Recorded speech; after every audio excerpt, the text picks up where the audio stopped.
Good evening to the land of Facey Books. How are you doing? All right.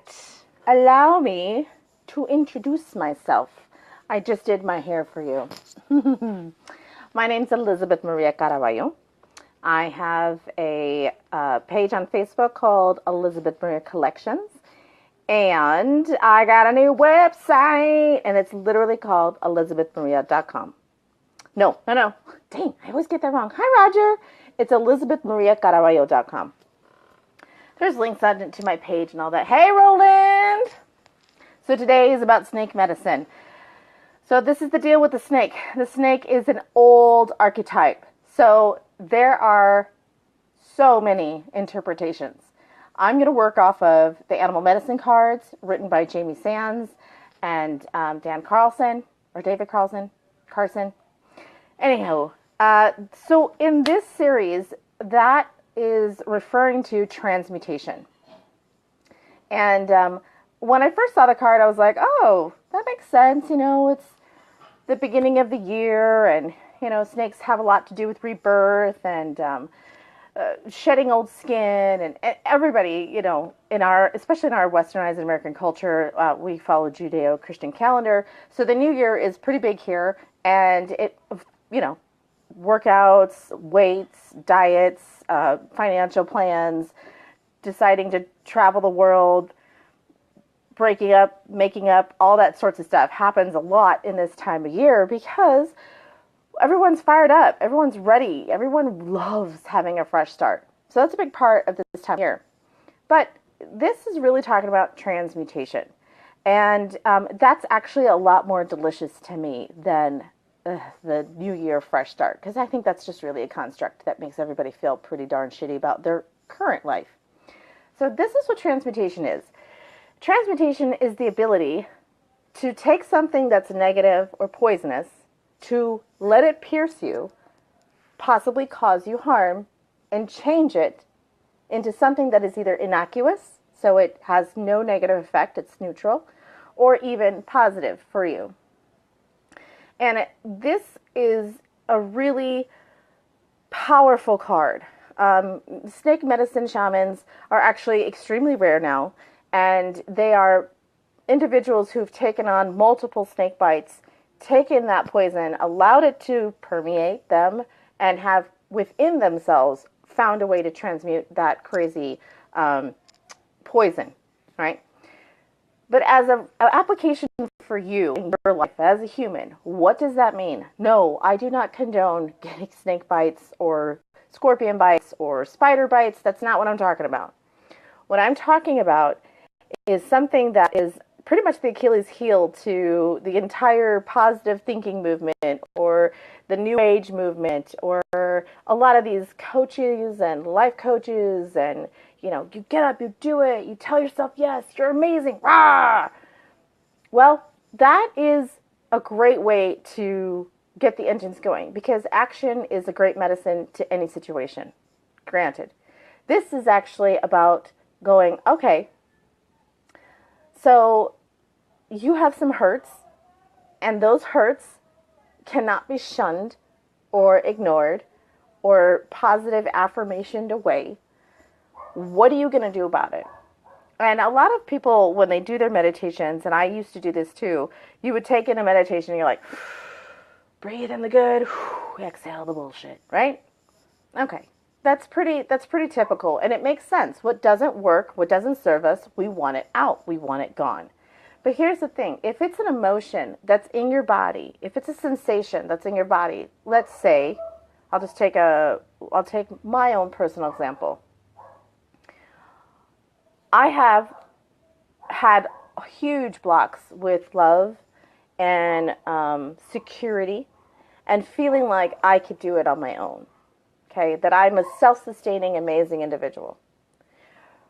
In my last year, I've decided, okay, I'm going to run my own business. I'm actually going to start a business that's kind of unlike anything everyone has ever done, and I'm going to start it ground up, and I'm going to make this the sole thing for my entire budget. No pressure.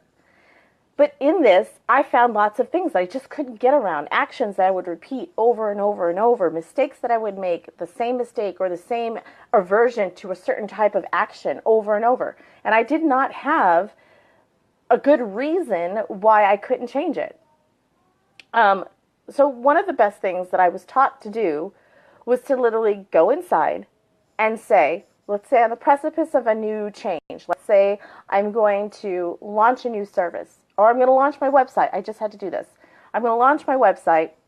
I'm putting myself out there for the world, for criticism, for praise, for whatever, okay? So now I'm in this place where I'm like, I'm kind of seizing, I'm a little afraid, I've got some, a little bit of, aversion to it, and I'm kind of experiencing some physical things. Maybe I get headachy, maybe I just stop moving, maybe I get a tight throat, a lump in my belly, something feels off. Okay, so this is the invitation of the snake. This is where transmutation comes into play. My job at that point was to stop my physical action, stop tinkering, stop calling, stop inviting somebody into my world to try to help me figure through this. All these action-based things. That was not what my job was. My job at that moment was to go, and I needed some privacy, so I went to my car, because we got a house full of dogs and kids and all that stuff. Sit in the car, get quiet, and I said to myself, okay, what is the worst thing that can happen? And I thought, okay, the worst thing that could happen is that my website crashes, nobody likes it, I get huge, terrible compliments on it, huge, terrible compliments, just criticisms, and, the worst that could happen. And then I went in there and I felt that. What is that feeling like? What is that yucky feeling? And I let that feeling inside. That's the part that a lot of us don't. We don't want to feel that crap. We don't want to feel inside of it. And I wouldn't be surprised if this was a polarizing message, because the option of pain is not really what we want. We want to feel better. We want to feel better. But there are persistent pains and issues in our lives that you just got to let it feel. You got to let it pierce you and hurt you. And then you make room for it. Literally, you move and shift and you say, okay, hurt feeling, yucky memory, awful assumption. You suck. It hurts. I get it. I'm going to make some room for you. And then I'm going to look at you with love. So for me, that was going, okay, all these feelings and emotions are probably just trying to protect me. Hi, Morgan. They're probably trying to protect me. It's probably a sense of self-preservation that's just loving on me, but kind of in a twisted way. So what am I going to do? I was taught a really beautiful, fun visualization where that feeling, that yucky feeling, you give it a personality. You personify it. And then you offer it a present. So for me, I'm like, hey, you want some pizza? Hey, you want a back rub? Hey, do you feel kind of weird? You want to Netflix and chill? And I talked to that emotion and I was like, yo, I get it. This is scary to you, but I got this. Trust me. You don't have to protect me in this way. Listen, I know this sounds crazy what I'm saying to you, but when it comes to emotions and feelings, there's no logic. There's no right. There's no wrong. There's no left. There's no up. There's no down.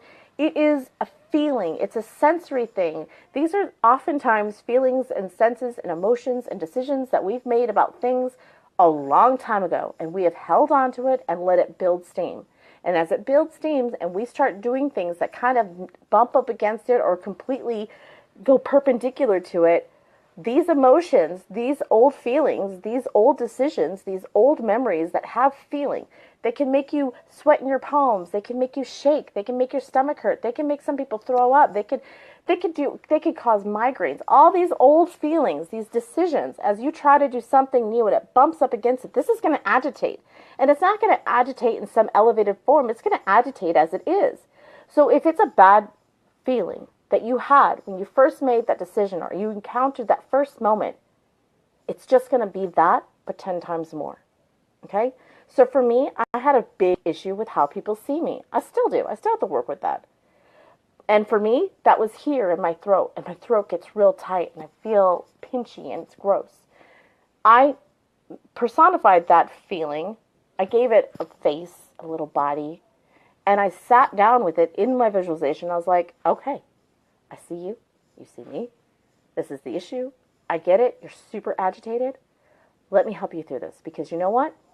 I'm not 8 years old. I'm not 15 years old. I'm not even 25 years old. I'm an old lady. No, I'm 39. I have so many other tools in my belt to help me manage the stress and the possible incoming negative stuff. I got this.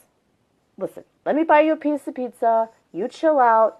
I'm going to do this over here. And trust me, I got this. And if you want, I can give you a different job. This is me talking to that old emotion and feeling. This is me. It takes a couple minutes to center into your heart, to be willing to go to that place, to then feel the emotion, then address the emotion, then soothe the emotion. This is work. This is not simple, easy stuff. This is literally work, and it's going to put you in uncomfortable places, and it might feel dumb and inconsequential.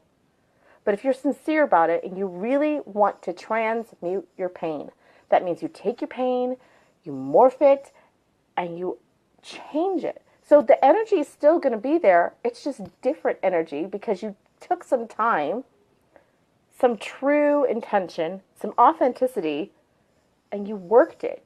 You massaged it. You soothed it. You loved it unconditionally without any rules or regulations on what is approval to you, what can get your approval. And you're like, no, I'm just going to love you as you are. I get it. This sucks. We're going to work through it together. I got this. You chill. You just chill. You chill, emotions. It's cool. I got this. I got this. But I'm not feeling the emotion and then going, all is well, all is well, all is well, all is well, all is well. No, I'm not doing that. I stopped this physical reality. I moved to another situation.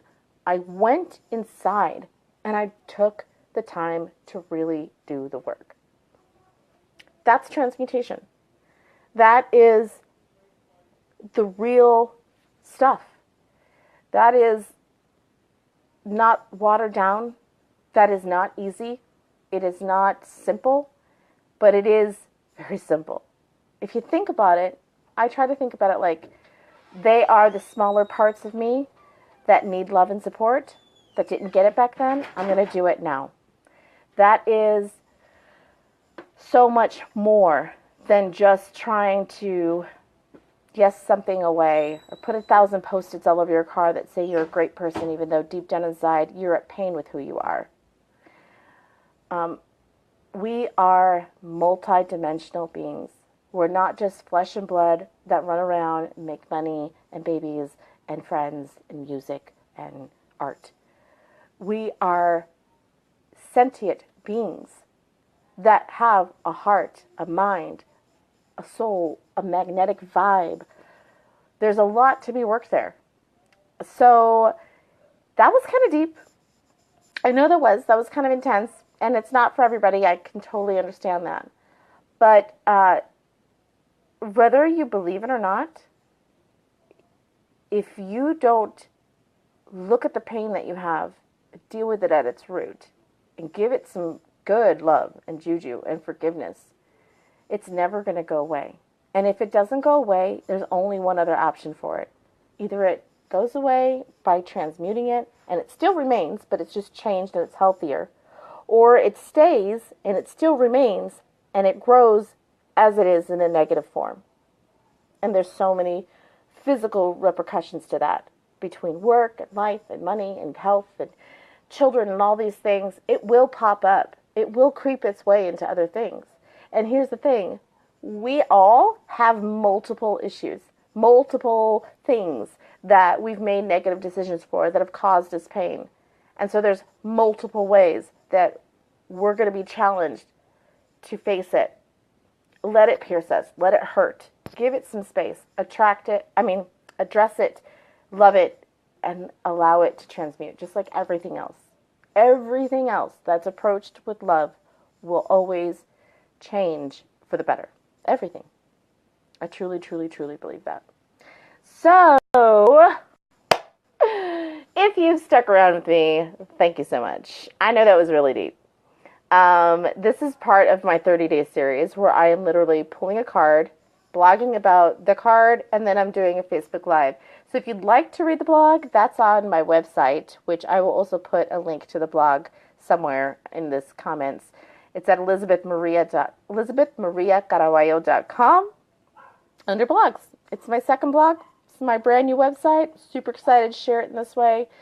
And I'm super excited to have the chance to share these kind of messages because honestly, I wouldn't think of it on my own. That's why I'm using these cards. I'm just giving up all of these options to the divine and be like, okay, you tell me what you want to talk about, and I will do my research and share what it is that I know would be helpful. Okay, well, I am going to go make some s'mores in a campfire with my kid in the backyard.